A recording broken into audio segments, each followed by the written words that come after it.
I don't think anyone had any clue what was going on. I was live on the air when the governor's first tweet went out basically announcing that this had happened. What the chemical spill taught us is that water is extremely valuable, and we just often take it for granted because we have so much of it. This event started on Twitter with Governor Earl Ray Tomlin's initial tweet a little after 5:30 that day.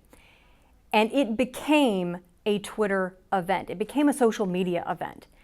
And I think it's one of the best examples I've seen of the way social media very quickly engages large numbers of people and can give quick snippets of information, updates to a continuing story in a very effective way. My roommate at the time flushed the pipes, and I remember coming home and getting ready to take the first shower, and that smell was everywhere. And they told us that it would be there, but I think that everyone, at least myself, was a little reluctant.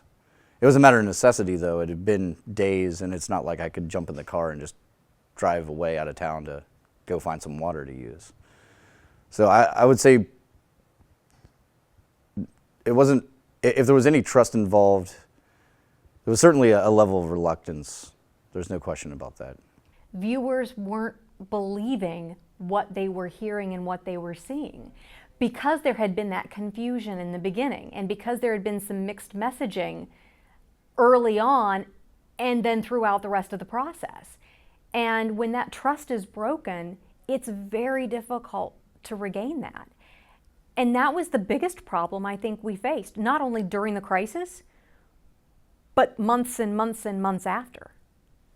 But what we saw from that chemical spill is that when we don't have water, it creates a serious, serious situation, and not one that's just, environmentalists care about it.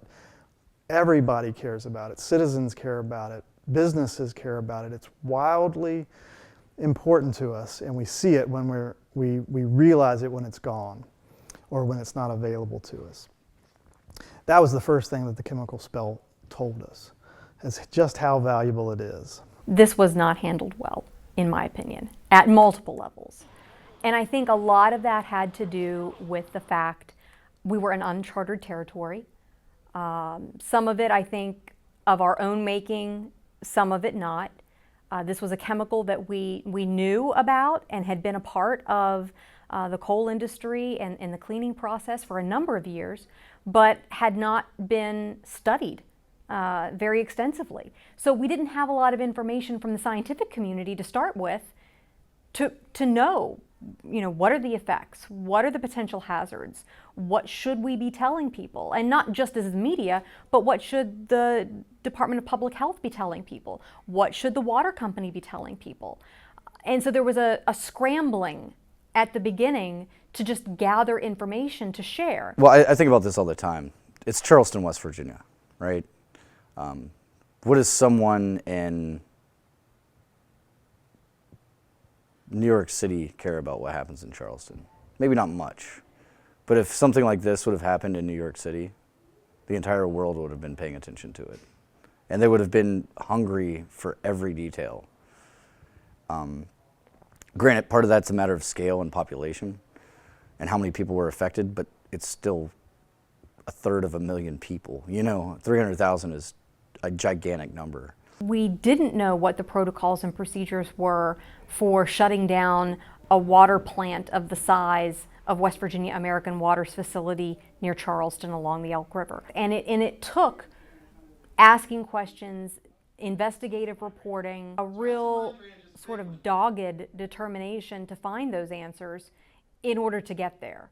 I think now, knowing what we know from that event, moving forward, we can apply a lot of those principles.